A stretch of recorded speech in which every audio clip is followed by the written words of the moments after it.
네, 안녕하세요. 이번 영상에서는 HL7 파이어에 대해서 다뤄보려고 합니다. 어, 제 영상 중에 아무래도 HL7 파이어가 가장 분량이 많을 것 같은데, 아무래도 제 주 종목이다 보니까, 그러면 이제 양이 많으니까 좀 쪼개서 일단 처음에는 간단하게 HL7 파이어 개론부터 시작하도록 하겠습니다. 일단 제목이 HL7 파이어니까 혹시 이제 모르시는 분들을 위해서 그러면 HL7이란 무엇인가부터 시작하겠습니다. 네, HL7은 일종의 표준화 기구, 연합이라고 생각하시면 되고요. 국제적인 비영리 단체입니다. 그 단체라는 말은 정부 기관은 아니에요. 그렇게 알고 계신 분들이 많이 있는데 미국 정부 기관이라든가 뭐 공공기관은 아니고요. 회원사들이 모여서 말 그대로 일단 단체 같은 걸 만든 겁니다. 나중에 소개해드리겠지만 회원사는 예를 들어 뭐 아마존, 구글 뭐 이런 테크 회사들이기도 하고요. 그다음에 큰 미국의 병원들을 일 수도 있고 제약회사들도 있고요. 그리고 꼭 미국 회사나 기관들만 있는 게 아니라 유럽이나 뭐 우리나라도 있습니다. 사실 그 등급도 여러 가지가 있는데 자기가 회원이 되고 싶으면 개인이든 기관이든 돈 내고 회원이 됩니다. 그래서 그 수익으로 이제 운영이 되고요. 1987년도에 설립이 되어 있고 본사는 미시건주에 있는 애나버라는 곳에 있다고 하는데 저는 한 번도 못 가봤습니다. 네, 원격으로 다들 잘 일하고 있습니다. 그리고 하는 일은 이제 의료정보 표준이 여러 가지가 있는데 그 중에서도 특히 진료정보 교류라고 흔히 표현되는 HIE, Healthcare Data Information Exchange 쪽에 특화된 표준들을 개발하고 보급하고 확산하고 있습니다. 그래서 뭐 그림으로 그려보자면 이렇게 병원이라든가 아니면 의료진 또는 뭐 디바이스 사이에 통신을 하는 의료 정보의 표준에 특화된 이런 기관이고요. 여러 가지 이제 종류의 표준들이 있는데 V2, V3, CDA, Fire 이 네 가지가 가장 유명하고 그 중에서 이제 저희가 다룰 것이 이제 Fire입니다. 파이어가 표준이라고 말씀을 드렸는데 표준도 여러 종류가 있습니다. 표준에는 뭐 특수 목적형 표준, 산업형 표준, 정부 주도형 표준, 사용자 동의형 표준, 뭐 이외에도 사실 여러 가지 분류가 있는데 중요한 이제 차이점 중에 하나는 표준이라고 하는 것을 꼭 법으로 정해서 너 이거 꼭 써야 돼라고 하는 표준이 있습니다. 대표적으로 이제 안전에 관련된 표준들은 당연히 그렇겠죠. 네. 왜냐하면 표준을 지키지 않으면은 안전에 큰 이제 문제가 생길 수 있으니까요. 뭐 예를 들면 의약품, 독극물을 다룬다든가 아니면은 뭐 건설 쪽에서 도량형을 예를 들면은 표준을 잘 안 썼는데 어, 그게 맞지 않아 가지고 이제 스펙이 아웃스펙이 돼 가지고 다리가 무너진다든가 아니면 차량이 사고가 난다든가 큰일 나죠. 그런 건데 무조건 써라고 해서 정부 주도형 표준인 경우가 많고 사용자 동의형 표준은 그냥 말 그대로 쓰는 사람들이 모여서 우리 이걸로 웬만하면 합시다. 다른 거 쓰면은 헷갈리니까라고 말 그대로 컨센서스를 만든 거예요. 그래서 대부분의 사용자 동의형 표준들은 어떤 강제성이 없습니다. 그 말은 쓰고 싶으면 쓰고 안 쓰고 싶으면은 안 써도 그만이라서 보급이 되기가 사실 조금 천천히 걸리고 여러 표준들이 막 난무하는 경향들이 있어요. 그 점에 대해서는 다음에 다시 자세하게 소개를 해보도록 하겠습니다. 그리고 이제 의료정보 표준의 종류에는 또 신태틱 스탠다드라고 하는 게 있고 시멘틱 스탠다드라고 하는 게 있습니다. 깊이 들어가면 엄청 복잡해지는데 시멘틱 스탠다드는 이제 많이 들어보셨을 텐데 스노메드, 뭐 로잉크, ICD 뭐 이런 코드 시스템 스탠다드 버케블러리라고도 하죠. 이런 표준들이 있고요. 신테틱 또는 테크니컬 스탠다드는 한국말로 표현하면은 뭐 기술 표준 뭐 아니면은 서식 표준이 돼서 그게 별로 와닿지가 않는데 중요한 건 뭐냐면은 그 안에 어떤 의미를 제대로 그러니까 의미를 메인으로 담는 게 아니고 이미 의미를 담고 있는 터미널러지들은 로잉크나 뭐 스노매트 같은 것들이 있는데 이거를 이제 구슬을 꿰듯이 어떻게 이제 잘 맞춰서 꿰었느냐, 조합을 하느냐에 관련된 표준입니다. 그러니까 약간 상위 레벨이라고 표현하면 또 그렇게 얘기할 수가 있어요. 왜냐하면 파이어도 파이어 단독이 표준을 되는 게 아니라 파이어에다가 스노매드나 뭐 로잉크 같은 거를 결국 바인딩을 한다라고 하거든요. 이 위에 파이어가 있으면은 요 이제 밑에 팔다리에다가 하나씩 이제 그 밑에 코드 시스템들을 갖다 끼우는데 이걸 바인딩이라고 하는데 그런 것이 이제 신테틱 스탠다드고요. 그래서 우리가 이제 배우려고 하는 파이어는 신테틱 스탠다드의 일종이다라고 할 수 있습니다. 자, 그러면은 아까 HL7은 회원사들이 내는 돈으로 운영이 된다라고 했는데 회원사들을 보면은 몇 면이 보면 이렇게 이제 많은 회원사들이 있습니다. 그리고 뭐 등급도 있어요. 흔히 말하는 이제 플래티넘 등급, 골드 등급, 정확히는 골드라고 표현하지는 않는데 뭐 베네팩터라고도 하고 뭐 골드, 실버 이렇게 있다고 알고 있고요. 돈을 많이 낼수록 투표권이 더 많습니다. 아주 그 공평하죠. 자본주의적으로 공평해서 돈 많이 내면 목소리도 크고 그 안에서 이제 간부급이나 임원급들도 배출할 수 있고 그다음에 뭐 투표도 많이 할 수 있고 그 대신에 이제 참여도 많이 해야 됩니다. 사실 참여를 많이 하고 싶은 회사나 기관들이 돈을 많이 내고 회원사가 된다라고 알고 있어요. 회비는 뭐 궁금하실까봐 말씀드리자면은 제일 상위 등급인 베네팩터쯤 되면은 그것도 이제 산정하는 안에 공식이 있어요. 그러니까 예를 들면은 진짜 큰 병원이다. 아니면은 조금 이제 중소병원이다. 근데 둘 다 베네팩터가 되고 싶어서 왔다. 라고 하면은 무슨 기준인지는 모르겠지만은 좀 큰 병원은 돈을 많이 물립니다. 네. 근데 그래도 한 몇만 달러 정도라고 할 수 있어요. 그러니까 미국 기준이고 뭐 회사 기준으로 봐서는 그렇게 큰 돈은 아니기는 합니다. 그래서 이제 HL7이 운영이 되는 방식을 보면은 일단 HL7은 표준을 만드는 기관이니까 표준을 만들어야 되는데 표준도 굉장히 여러 종류가 있잖아요. 분야별로. 뭐 이거를 어떤 클리니컬 도메인별로 해가지고 뭐 암 쪽이다 이렇게 구분할 수도 있고 뭐 아니면은 기술 쪽으로 이제 구분을 해서 인프라스트럭처다, 시큐리티다 뭐 이렇게 구분할 수도 있고 뭐 여러 가지 구분을 할 수가 있는데 어쨌든 그때그때 중요하다고 생각되는 그런 서브젝트에 대해서 워킹 그룹을 만들고 위원회를 만들어서 그 이제 관심 있는 사람들이 거기에 모입니다. 그러면 이제 회의를 하고 뭐 만들기도 하고 그것도 우리 리뷰를 거치고 이것도 투표를 붙이기도 하고 그다음에 또 잘 나가다가 또 관심이 없어지고 하면은 워킹 그룹이 없어지기도 하고 어쨌든 다 자율이니까요. 그렇게 운영이 되고 있는데 뭐현 시점에서는 한 30개 정도의 워킹 그룹이 운영되고 있다고 알고 있습니다. 그래서 예전에는 이 회원사가 기관 회원이 회원사가 되면은 그 기관의 직원들을 일종의 파견을 보냈어요. 그러니까 그 회비만 내는 게 아니라 1년에 몇 시간 정도 발런티어를 해야 된다라고 하는 게 있거든요. 그러면 이제 보통은 이제 관심 있는 리서처들이 가는데 그러면은 제 만약에 소속 대학이나 병원에서 올해는 네가 좀 갔다 와 그러면은 이제 비행기 타고 가가지고 위에 사진에서 보이는 것처럼 호텔 방에 갇혀서 보통 한 월요일부터 금요일까지 나가지도 못하고 하루 종일 이제 일하고 개발하고 막 합니다. 이게 코로나 전에는 그렇게 많이들 했었어요. 1년에 몇 번씩 보통 그렇게 해야 되는 게 있었는데 요새는 당연히 이제 워낙 온라인이 되다 보니까 물론 지금도 오프라인에서 모이기는 하고 뭐 그런 네트워크가 중요하긴 한데 많은 부분 이제 워킹 그룹이라는 것들이 이제 줌 미팅 등을 통해서 이제 온라인으로들 많이 하고 있습니다. 여기까지가 이제 HL7에 관련된 소개였고요. 그러면 이제 HL7 표준의 역사를 한번 살펴보도록 하겠습니다. 아까 간략하게 V2, V3라고 하니까 왠지 네, 모 정치인께서 만드셨던 바이러스 잡는 프로그램 생각나는데 그거는 아니고요.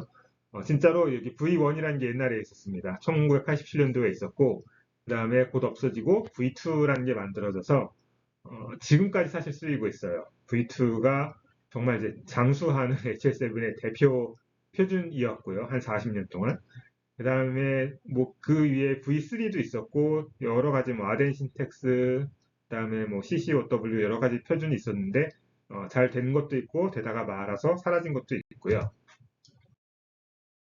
그래서 요즘 시점에서 보면은 이 차트도 조금 이제 아웃데이트 돼가지고 업데이트를 하긴 해야 되는데 어, 지금 HL7의 표준을 보면 총 이제 네 가지 정도가 많이 쓰이고 있고요.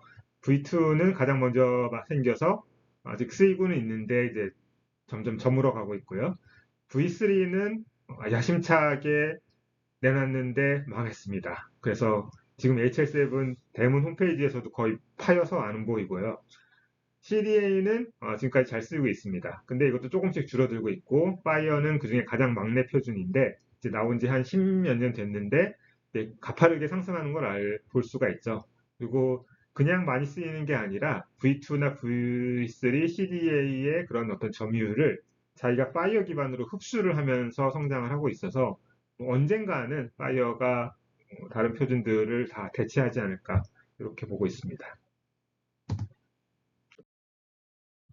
그래서 지금 파이어 강좌의 첫 번째인데 10분 49초를 지나도록 아직도 파이어가 뭔지에 대해서 얘기를 안 하고 있는데 왜냐하면 파이어가 이런 거예요라고 먼저 시작을 하면 되게 설명하기가 힘들어요. 네, 아직도 사실 그렇습니다. 이 파이어 강의를 한 지가 지금 몇 년인데 그렇게 딱 파이어가 와닿는 개념은 사실 아니기는 해요. 그래서 저는 항상 강의를 할 때 이전에 HL7 표준들을 이제 한번 설명을 쫙 하고 이래서 파이어가 생겼다라고 설명을 드리면은 좀 이해가 더 잘 되시는 것 같더라고요. 그래서 보통 이런 비유를 들어서 이제 HL7의 이전 표준들이랑 파이어를 빗대서 설명을 하는데 비유를 어떻게 드냐면 의료 정보는 내가 뭔가 이제 음식 재료를 가지고 요리를 하고자 할 때 재료이고, 그다음에 만들고자 하는 이제 완성품인 메시지는 그 재료를 어떻게든 가공하고 배치해서 요리로 내놓는 거죠.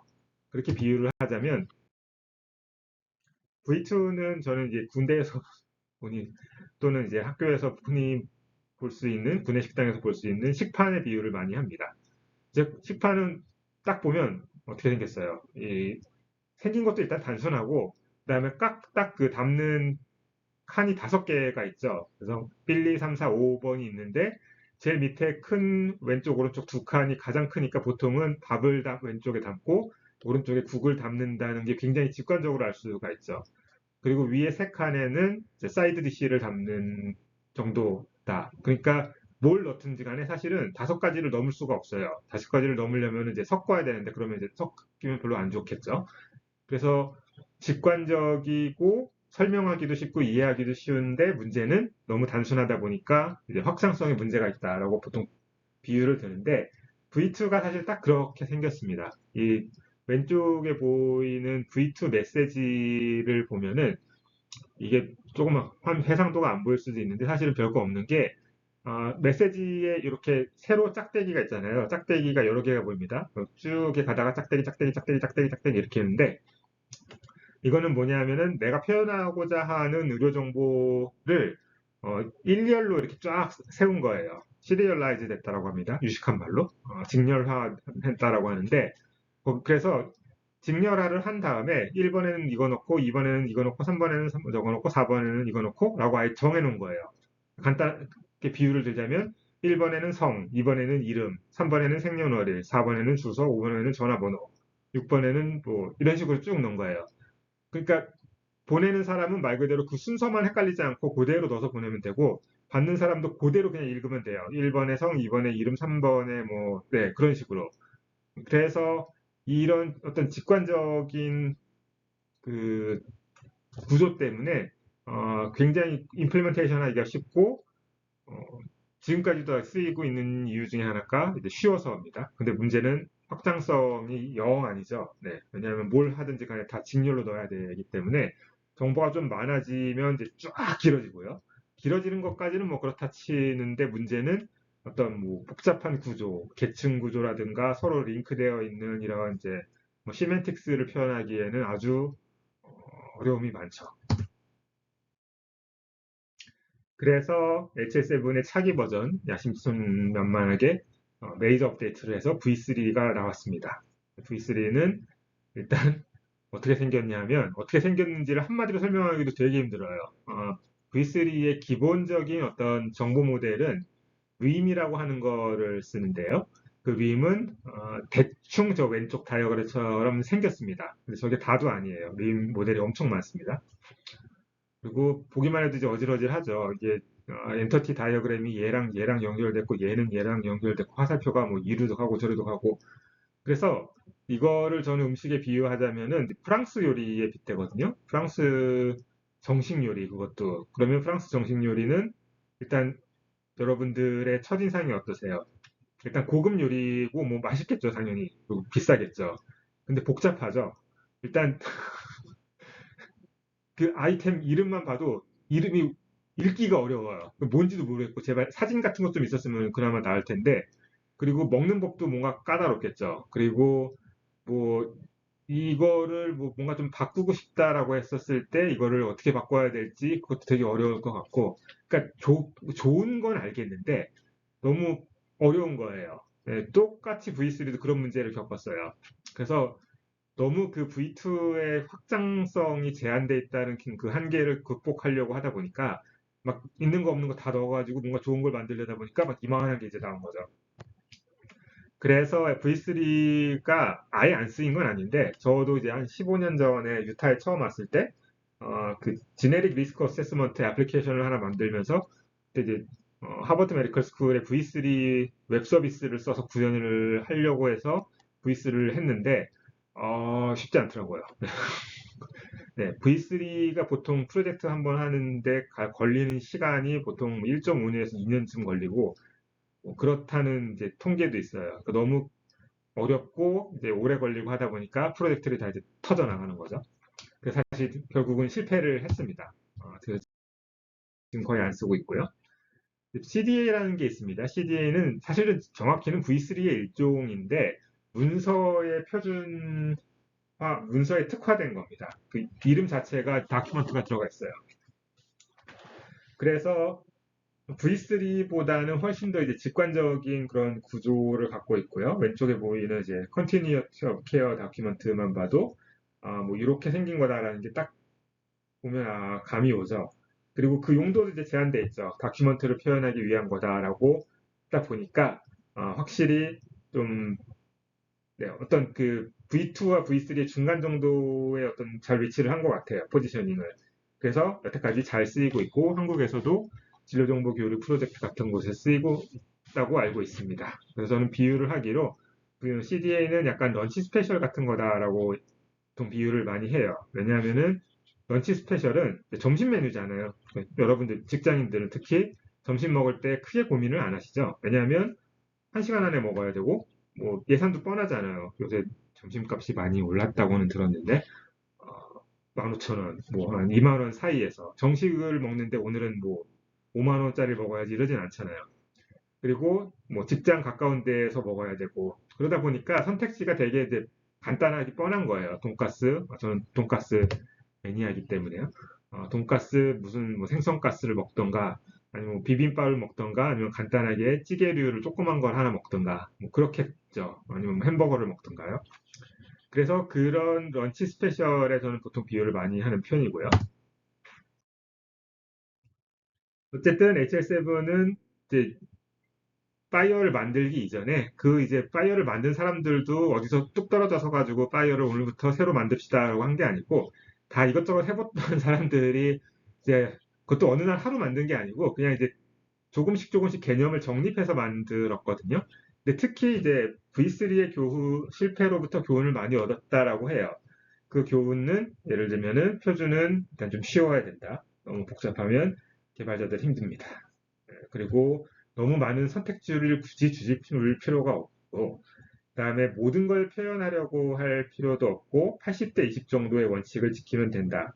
이 80대 20 원칙은 파이어 설계의 핵심 철학입니다. 이거는 나중에 굉장히 자세하게 다루도록 할 거예요. 왜냐하면 핵심 철학이기 때문입니다.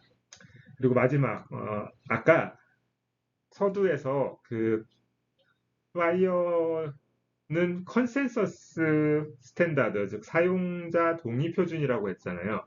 그러니까 누가 만들라고 강제를 해서 쓰는 게 아니고 만드는 사람도 사실 쓰는 사람이긴 하지만 쓰는 사람들이 이거 좋다.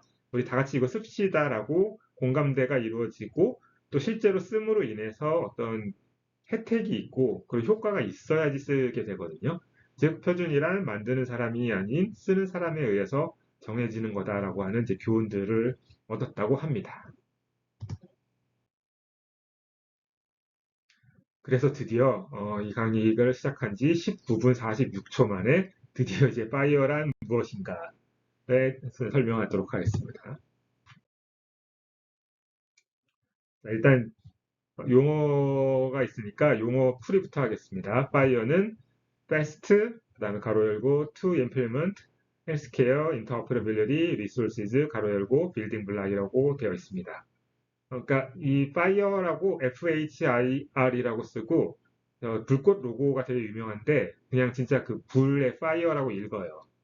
뭔가 그 발음을 맞추려고 억지로 끼워 넣은 것 같은 느낌적 느낌이 있는데 어, 물증은 없습니다. 네, 근데 그냥 이제 fire를 해석을 하자면 빠르게 구현할 수 있는 의료 정보 분야의 상호 운용 가능한 빌딩 블록 리소스다라고 해석을 할 수가 있는데 읽어도 무슨 말인지 모르겠죠. 저도 사실 다 일단 너무 길어요. 이게 어, 길면 길수록 용어가 길면 길수록 이렇게 머릿속에 뭔가 많이 이렇게 들어오기 때문에 확 와닿지가 않는데 어쨌든 중요한 거는 뭐냐면은 제가 보기엔 여기서 가장 중요한 단어는 R입니다. 리소스예요. R을 수식하기 위해서 앞에 이제 장황하게 뭘 많이 붙였는데 파이어의 핵심은 결국은 리소스고 리소스는 빌딩 블럭이다라고 얘기를 할 수가 있어요.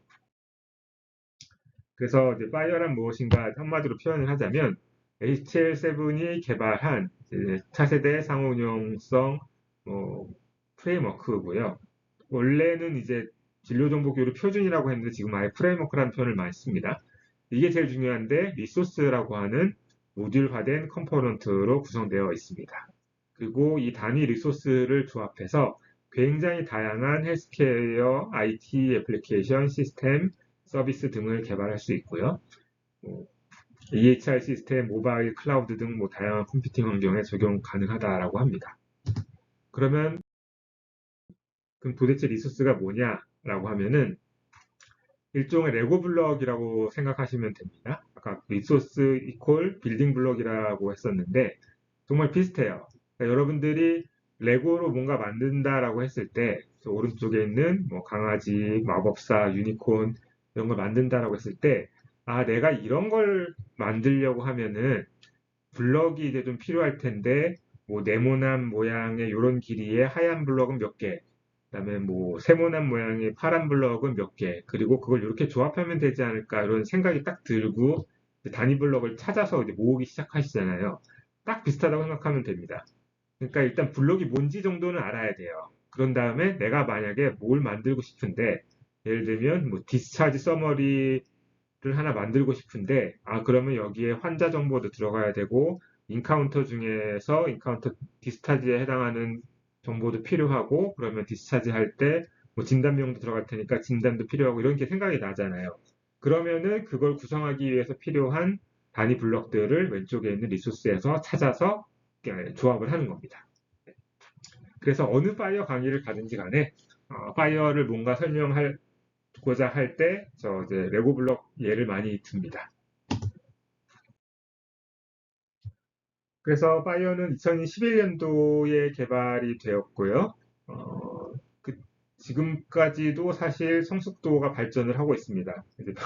어떤 분들은 지금 만든 지가 15년이 지났는데 도대체 성숙은 언제 되는 건가요? 이렇게 말씀하시기도 하는데 뭐 이게 컨센서스 기반 표준이다 보니까 막 보고 확산되는 게 느리기도 하고 저는 어떤 이제 컨센서스 기반 표준이 완전히 성숙되는 일은 없지 않을까라는 생각이 들어요. 그러니까 forever evolving이라고 해야 되나? 항상 변화하고 항상 이제 변화해서 맞춰가야 되는 거죠. 특히 이 헬스 IT 분야는 워낙 발전 속도도 빠르고 새로운 요구사항들이 많이 오기 때문에 그런 측면이 있고요. 파이어의 태동이 2021년인데 약간 요거를 박제를 해놓은 건데 처음 이 파이어라고 하는 개념이 이제 일반에 알려진 것 중에 하나는 파이어의 아버지 중에 한 명인 그레이엄 그리브가 이 자기 블로그에다가 저런 포스팅을 했어요. Resources for Health, RFH입니다. 원래 파이어의 이름은 Resources for Health라고 RFH라고 했었대요. 가칭. 그 안에 이름을 잘 보면은 정말 리소스가 딱 들어가 있잖아요. 그러니까 사실 핵심은 리소스인 거는 그때부터 이제 명확했던 거죠. 그리고 이제 이런 아이디어를 내고 HL7에 프로포즈를 내고 그리고 이제 얘기가 진행이 되고 워킹그룹을 왔다 갔다 하고 하다가 이제 결국 파이어라는 이름도 생기고 파이어 워킹그룹이 생긴 거죠. 그래서 이제 초창기에 한 20명 정도의 이제 파이어 전문가들이 이 작업을 시작했는데 그 중에서도 가운데 있는 그레이엄 그리브, 그다음에 왼쪽에 있는 룰로이 맥킨지, 오른쪽에 있는 이와트 크레이머 세 명이 주도적인 역할을 했다고 해서 세 명을 파이어의 아버지들이라고 부릅니다. 자, 그러면 아까 잠깐 그 하다만 느낌이 있는데 이전에 HL7 표준들을 여러 음식에 비유를 했잖아요. 그러면 파이어는 그런 장단점들을 이제 뭐 보완하고 개선하기 위해서 레고 블럭의 개념을 차용을 해서 만들었다라고 하는데 그러면 음식에 비유하면은 뭐가 될까요? 보통 이제 이 질문을 드리면은 어, 뷔페 얘기를 많이 합니다. 저는 뷔페가 되게 맞는 것 같아요. 뷔페도 맞고 제가 좋아하는 비유는 이제 회전초밥집이라고도 보통 표현을 많이 합니다. 왜냐하면은 저 하나하나의 디시가 단위 블럭인 거예요. 딱 뭐, 집기에 딱 좋게 돼 있죠. 그러면서 몇 가지 이제 딱 몇십 가지 정도의 그 제한된 종류가 있고, 내가 만약에 오늘 뭘 먹고 싶다라고 했었을 때는 저 오른쪽에 있는 메뉴판에다가 이렇게 뭐 요거는 두 개, 요거는 세 개 이렇게 표시를 할 수도 있고, 그게 만약에 좀 먹다가 마음이 변하거나 좀 더 먹고 싶다라 그러면 내가 직접 그냥 집어서 추가를 해도 되죠. 그러니까 저런 어떤 모듈화된 개념, 그 다음에 즉흥적으로 좀 더 추가를 하거나 뺄 수 있는 그런 유연성, 확장성, 뭐 이런 것까지 다 구비가 된 것이 파이어가 아닐까. 그래서 저는 회전초밥의 비유를 많이 합니다. 그래서 뭐 파이어의 탄생 배경은 이런 이제 기본적인 핵심 설계 철학도 있고, 그 다음에 이 주변 환경에서도 그 당시가 이제 2011년쯤 되면은 컴퓨팅 환경에 굉장히 큰 변화가 오죠. 그래서 클라우드 컴퓨팅, 모바일 컴퓨팅의 시대가 열리고, 기존에 있던 그런 이제 시스템 아키텍처로는 이것들을 이제 커버하지 못하는 경우가 많아졌기 때문에 파이어의 핵심 설계 이제 철학에 이런 이제 다양한 컴퓨팅 환경에 어떻게 잘 구현될 수 있을까라고 하는 고민들도 녹아 들어가 있고요. 그래서 파이어는 이제 여러 가지 형태로 구현이 됩니다. 핵심은 이제 서비스예요. 정확히는 REST API 서비스가 정말 핵심이라고 할 수 있는데 그거는 이제 정말 챕터 하나를 따로 할애해서 설명을 드리도록 하겠습니다. 그 외에 파이어는 도큐먼트로도 쓰일 수 있고 메시징으로도 쓰일 수 있고 스토리지로도 쓰일 수 있고요. 더 나아가서 뭐 애플리케이션으로도 구현이 되고 요새는 심지어 빅데이터에 쓰는 데이터베이스 뭐 그다음에 인공지능 학습까지도 이제 나아가고 있습니다. 하나씩 뭐 간단하게 보여드리면은 진료 정보 교류에는 예를 들면 뭐 이재훈 환자의 환자 레코드를 보내주세요라고 A 병원이 B 병원한테 요청을 하고 B 병원이 이재훈 환자의 정보를 파이어 메시지 기반으로 담아서 다시 회송을 보내주기도 하고요. 그렇게 왔다 갔다 할 때 진료 정보 교류 같은 거에 쓰이기도 하고 사실 이게 핵심은 유스 케이스이긴 하죠. 그다음에 파이어가 분야 어떤 도메인 특화된 의료 정보 모델 개발에 많이 쓰입니다. 이런 거 했을 때는 사실 파이어 중에서도 파이어 프로파일과 파이어 임플리멘테이션 가이드라는 걸로 구현을 많이 하는데 이것도 이제 거의 한 과목 정도를 차지할 정도로 큰 분야여가지고 그건 나중에 또 기회가 되면 강의를 따로 마련하도록 하고요. 그래서 좀 중요한 분야다 싶은 거, 예를 들면 암이다. 암 엄청 크죠. 네, 그 다음에 뭐 사회환경 요인이다. 그 다음에 지불 시스템이나 의료 서비스 질 같은 거, 그런 큰 굵직굵직한 프로젝트들은 전부 HL7이 뒤에서 밀어주는 HL7 파이어 엑셀러레이터 프로젝트라고 하는 게 있습니다. 거기서 파이어 기반으로 의료 정보 모델을 개발을 하고 있습니다. 파이어가 의료 시스템 사이에서 의료정보 시스템 사이에서 정보가 왔다 갔다 하려면은 당연히 클라이언트도 있어야 되고 서버도 있어야겠죠. 네, 이거는 또 나중에 따로 다룰 수 있도록 하겠는데 그중에서도 가장 유명하고 잘 쓰이는 것이 해피파이어라고 하는 오픈소스 기반의 파이어 서버입니다. 실습에서 아주 많이 보시게 될 겁니다. 그리고 파이어를 기반으로 애플리케이션도 만들 수 있습니다. 흔히 우리가 생각하는 그 앱스토어의 뭐 모바일 애플리케이션 이런 거라고 생각하시면 됩니다. 네. 그거를 그대로 다운로드 받아서 모바일에서도 구동할 수 있고 아니면은 병원의 EHR 시스템에서도 구동할 수 있고 그리고 이제 애플 앱스토어처럼 이 애플리케이션도 앱 갤러리에 가서 내가 뭐 내과 의사인데 뭐 이런 앱을 있으면은 내가 그거 받아서 한번 기능을 활용하고 싶다. 그러면 이제 검색도 해볼 수가 있고요. 그런 이제 애플리케이션 개발에도 파이어가 핵심적으로 쓰이고 있습니다. 그리고 아까 잠깐 말씀드린 것처럼 파이어가 이제 애널리틱스나 나중에는 인공지능 학습용, 훈련용으로도 쓰이고 있는데 요새는 특히 이 파이어가 진료정보 교류뿐만 아니라 의료 데이터를 저장하는 그런 용도로도 이제 쓰이려는 그런 프로젝트가 많거든요. 그래서 아예 대놓고 파이어를 시퀄처럼 쓰려고 하는 시퀄 온 파이어라고 하는 것도 만들어 놨는데 네, 이것도 요새 이제 핫한 주제 중에 하나입니다. 잠깐 요 스크린샷 보시면은 왼쪽에 잘 안 보일 수도 있는데 예를 들면은 우리가 보통 아시는 분은 스쿼어를 쓸 때 내가 예를 들면은 테이블이 뭐 페이션트고 컬럼을 뭐 이름을 뽑아내고 싶다. 그러면 select name from 뭐 patient where 뭐 patient ID 이퀄 이런 식으로 쓰잖아요. 근데 그거를 약간 좀 파이어 형태로 왼쪽처럼 이렇게 구현을 한 거예요.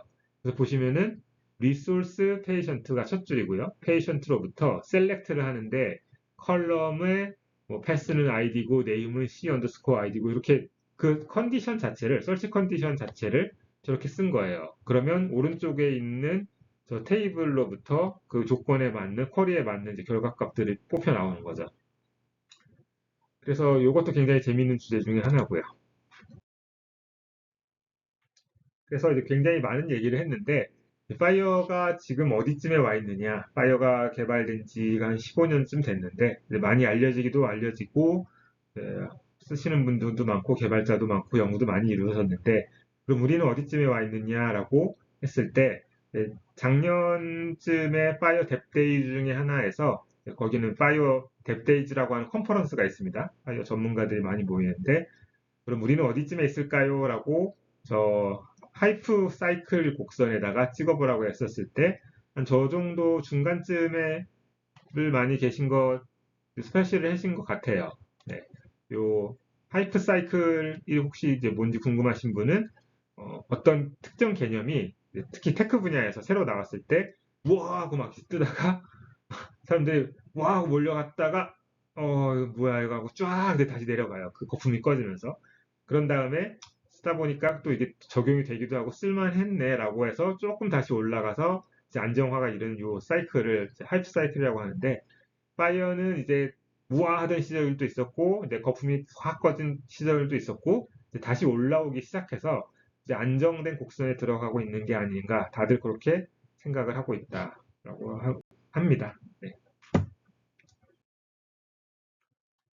이제 그 외에도 뭐 주변 얘기로는 파이어가 왜 이렇게 쓰이게 되었느냐 미국 기준으로만 보면은 미국은 법을 이제 지정을 해서 21세기 치유법이라고 하는 법에서 의료기관이 정보 시스템을 통해서 환자가 요청을 했을 때 동의를 받고 자신의 건강 정보를 접근할 수 있도록 API로 제공해줘야 된다라고 법에 규정을 해놨습니다. 그래서 이 시점에서 사실은 미국에서 파이어가 급속도로 확산이 된 계기가 되었고요.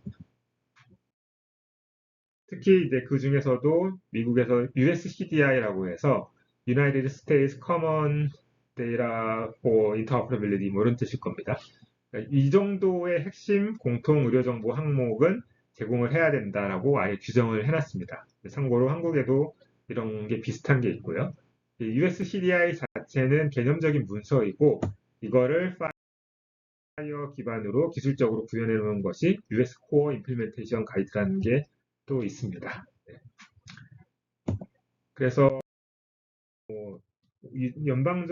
미국 연방정부는 이제 5년마다 헬스 IT 전략 보고서 스트래티직 플랜 같은 걸 내놓는데요. 일종의 로드맵인데 이걸 보고서 이제 방향을 앞으로 한 5년 정도 이렇게 갈 거다라는 걸 예측할 수가 있는데 이거는 이제 거의 좀 아웃데이트 된 거긴 합니다. 왜냐하면 올해가 2025년이기 때문에 이미 옛날 전략이 됐는데 그때 보면은 이미 파이어와 USCDI를 전 미국에 도입을 하겠다라고 하는 그 비전이 보였었고요.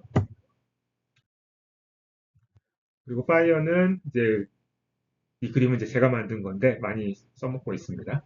예전에는 의료 정보가 저런 이제 병원 사이에, 그러니까 클리니컬 필드에서 EHR 시스템 사이에서만 저렇게 이제 교환이 되고 활용이 되었다면 파이어 시대에는 정말 그 다양한 우리 일상생활에서 쓰는 모바일이든 클라우드든 빅데이터든 소셜 네트워크든 어디든지 간에 안 쓰이는 데가 없는 그런 이제 의료 정보의 말 그대로 핵심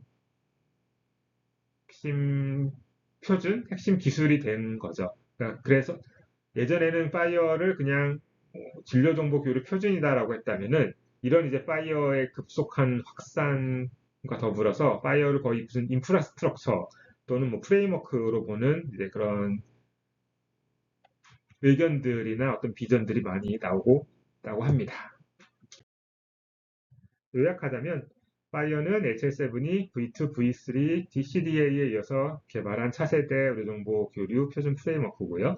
리소스라고 하는 정보 단위를 기반으로 마치 레고 블럭처럼 조립이 가능하고 재사용이 가능한 정보 단위를 기반으로 REST API도 만들고 모바일과 클라우드 등 다양한 컴퓨팅 환경에 적용이 가능합니다.